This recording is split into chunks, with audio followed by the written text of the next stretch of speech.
अस्सलाम वालेकुम।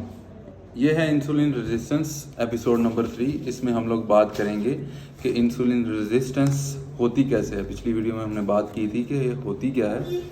इसमें हम बात करेंगे इंसुलिन रेजिस्टेंस होती कैसे है और कौन कौन से खाने जो हैं वो इंसुलिन रेजिस्टेंस का सबब बनते हैं। इंसुलिन रेजिस्टेंस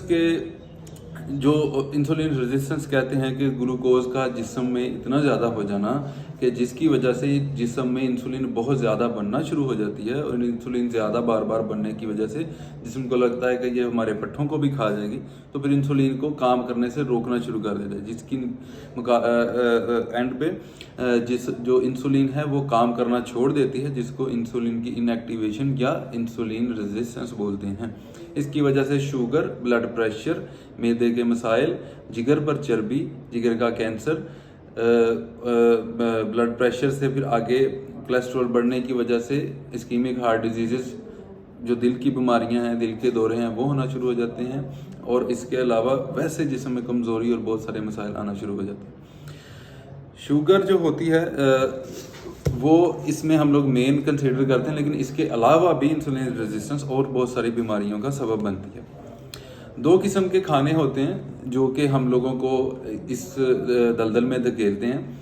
सबसे पहले वो खाने जिसका ग्लाइसीमिक इंडेक्स ज़्यादा होता है, यानी कि वो खाने जो हम लोग खाते हैं और फ़ौरन से वो खून में ग्लूकोज की मिकदार को बहुत ज़्यादा कर देते हैं। ग्लूकोज जब बहुत ज़्यादा हो जाएगा तो फिर वही प्रोसेस रिपीट होगा कि इंसुलिन ज़्यादा बनेगी तो ग्लूकोज कम होगा, तो इंसुलिन को जिस्म फिर काम करने से रोक देगा। फिर बार बार इंसुलिन बढ़ना, कम हो, उसका काम रोकना, इस तरह करते करते फिर इंसुलिन जो है वो काम करना बिल्कुल छोड़ देती है। जब इंसुलिन काम करना छोड़ देती है तो फिर बहुत सारे इस तरह के मसाइल आते हैं जिनका तज़किरा मैंने थोड़ी देर पहले किया। और दूसरे खाने इस तरह के होते हैं जो कि आहिस्ता आहिस्ता से खून में ग्लूकोज को बढ़ाते हैं, और उसकी वजह से इंसुलिन मतवाज़न रहती है और ग्लूकोज का इस्तेमाल भी मतवाज़न होता रहता है। इसमें कुछ आदात का भी इस्तेमाल होता है, जैसे कि खाना ज़्यादा खा लेना, वक्त से पहले या लेट खाना, खा के लेट जाना, और वर्जिश ना करना, जिससे ग्लूकोज का इस्तेमाल कम हो जाता है, या ग्लूकोज जिस्म में पड़ा रहता है तो इंसुलिन बार बार बनना शुरू हो जाती है। तो इस तरह के मसाइल आते हैं। बाकी इसके बाद तज़किरा करते चलें खानों का, तो हाई ग्लाइसेमिक इंडेक्स में जो खाने आते हैं उनमें बहुत सारी चीज़ें आती हैं। कुछ अच्छे खाने भी हैं जिनका बेदरेग इस्तेमाल इसमें सबब बनता है, जैसे वाइट राइस है, इनका इस्तेमाल करना ठीक है, लेकिन हम बेजा इस्तेमाल करते हैं, ब्राउन राइस की सूरत में बेजा इस्तेमाल करते हैं, बार बार करते हैं, तो ये मसाइल आते हैं। फिर जूस, बोतल, बाज़ार के फ्राइड फूड्स, उसके अलावा वाइट ब्रेड आ जाती है इसमें और बहुत सारे पास्ताज और इस तरह की चीज़ें आती हैं जिनको इस्तेमाल करने से फ़ौरन जो है ग्लूकोज बढ़ जाता है। ग्लूकोज बढ़ता है तो इंसुलिन बढ़ती है, और इंसुलिन बढ़ती है तो काम करना छोड़ती है, इससे इंसुलिन रेजिस्टेंस होना शुरू हो जाती है। इसके मुकाबले में जो हेल्दी चीज़ें हैं, यानी कि फुल ग्रेन आटा हो गया, होल ग्रेन आटा, या कह लें कि मल्टी ग्रेन आटा, इसका इस्तेमाल बढ़ाना, या ज़रूरत से कम खाना, वक्त पर खाना, फाकों का इंटरमिटेंट फास्टिंग करना, ठीक है, लंबे अरसे तक भूख बर्दाश्त करना, जिसके दौरान जिस्म खुद की जमा शुदा चीज़ों को इस्तेमाल करना शुरू करता है, और हेल्दी खाना, ख़ास तौर पर जिस तरह नेचुरल चीज़ें बनी हुई हैं उस तरह खाना, ये चीज़ें ज़्यादा फ़ायदेमंद होती हैं शुगर के पेशेंट्स को भी, और इंसुलिन रेजिस्टेंस की जो ख़तरा है उसको भी कम से कम रखती हैं।